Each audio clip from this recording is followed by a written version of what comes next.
نادي المحامين بمقره بالدار البيضاء اليوم ندوة صحفية في إطار الحملة المساندة لملف الشاب الطالب المغربي شكيب عثمان المعتقل بتهمة قتله شخص يهودي في سجون أوكرانيا. حضر هذه الندوة كل من عائلة الطالب المعني عثمان شكيب ومحاميه الأوكراني الأستاذ يغوزلاف كاندروزيوفيتش. حضر أيضا الأستاذ عبد العزيز النويدي بصفته محامي من هيئة الرباط واللي متضامن مع ملف عثمان واللي خص قناتنا بهذا التصريح.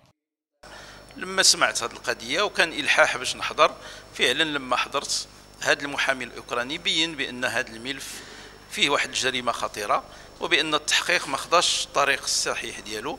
انا عندي امل على ان اوكرانيا يعني في اطار الاتفاقيه الاوروبيه لحقوق الانسان، ان لما كانتش هذه المحاكمه عادله غادا توصل للمحكمه الاوروبيه لحقوق الانسان اللي بدون شك غادا كذلك عندنا غادي نعملوا على تعبئه الشبكه ديال المنظمات الدوليه غير الحكوميه اللي كيمكن لها كما كتفعل في المغرب ملي كتكون محاكمه غير عادله كتوقف وكتندد بها وكتوثقها وكتوجه مطالب وكتضغط، كذلك نطلبوا منهم باش يمارسوا نفس العمل. كما عندي ايضا امل بان السلطات المغربيه كما فعلت في القضيه مؤخرا ديال السكاح واللي كانت فعلا خطوه اللي تبعث على ارتياح انها توقف جانب المواطنين ديالها لما يكونوا في محنه، على الاقل مراقبه عداله المحاكمه في هذا البلد.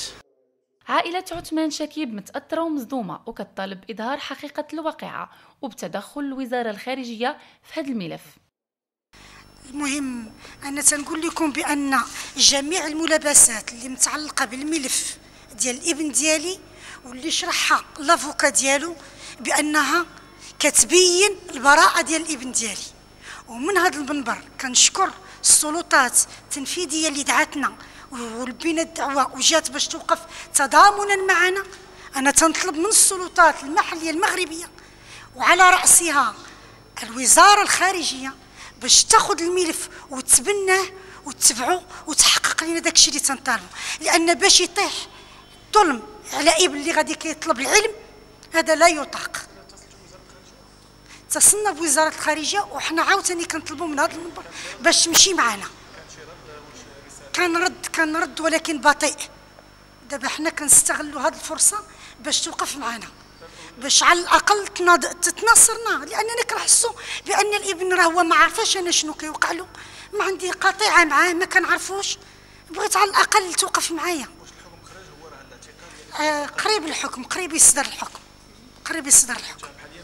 هو متهم بتهمة قتل يهودي. احنا ما عندناش شي فرق لا بين المسيحي ولا بين اليهودي، احنا عندنا ديانة تعايشية.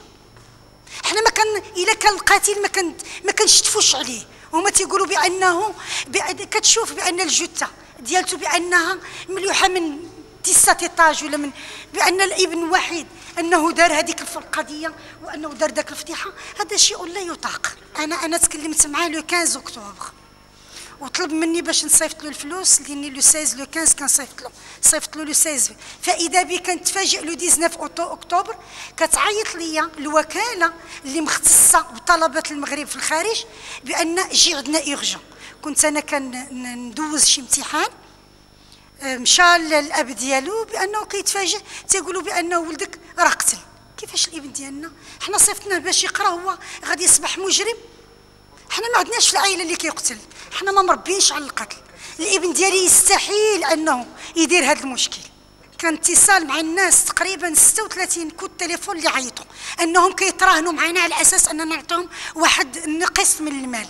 حنا تنقولوا ما كاينش المال وانما كاين الحق والقانون، حنا في دوله الحق والقانون.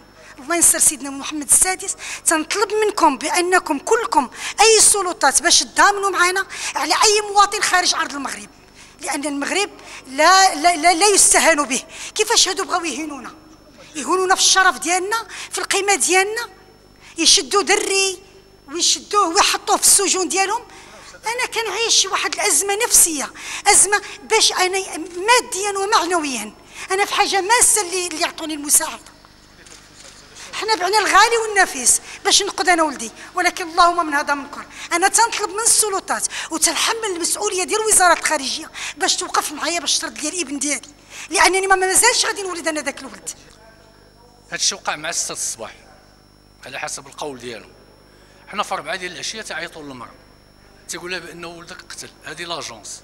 دابا دوزي عندنا غدا في 8 تقريبا 7:30 8 ديال الليل تعيط لي انا واحد. انا بعدا ما عرفتش كيفاش عندهم النوامر ديالي انايا، شكون يعطاهم بعدا النمره ديالي، انا النمره ديالي شكون يعطاها لهم. وزيد حتى النمره اللي عندي انا ماشي ابونمون، انا دايرها غير واخدها هيك. اذا كيفاش هاد النمره بعدا طاحوا على النمره ديال الاب ديالو؟ شنو هو؟ عطيني انا راه تنوقف مع الناس اللي عندهم مشاكل هذه. دابا انا غادي نشوف مع المسؤولين وداك الشيء زعما واحد 80 مليون، وغدا هذا وخلى النمره ديالو، عطى الاسم الكامل ديالو.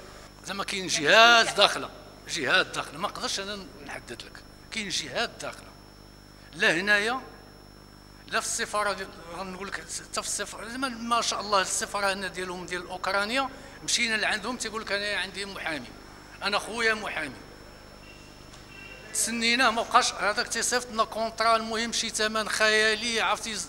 المحامي هذا تا هو تحايل تم السلطات ديالهم لهيه، بحيث انه المحامي الا كما سمعتوا قال لك لا ما يكونش هذا محامي، هذا خصكم تحيدوه. قالوا لي حيد ودفعوه للبارون، بغاو يحاكموه. عرفتي شي مسائل عرفتي تصدقنا ديالي حنا ولينا خايفين على المحامي بلا توقع له شي حاجه. صدقنا ديالي المحامي الثاني درنا له ترجمانه، عرفتي شنو هو الجوج ديال المحاميين بعدا واحد على حتى شي واحد في الفيف فاش كاين ما بغى يوقف مع هذا المحامي. صدقنا اضطرينا باش مشينا لكييف العاصمه باش جبنا له عاوتاني محامي. اذا جوج ديال المحامين، ذاك المحامي الثاني هذاك بالديبلاسمون ديالو وفريد اوتيل. والله من هذا منكر، الله من هذا منكر، لا اله الا الله. تغلبنا ما بقى عندنا. هذاك ولد هو الكبير تبارك الله. زعما راه ماشي احنا ما عندناش الجين ديال القتيل، ما عندناش حتى واحد في العائله. انا الوالد كان مقاوم تبارك الله، ما تبعناش كاع المقاومه حنايا. هاد الدوله هذه تعطيني انا غير هذا الحق ديال المقاومه، تعطي لي في هذا الشيء هذا صافي. هذا الشيء اللي تنطلب.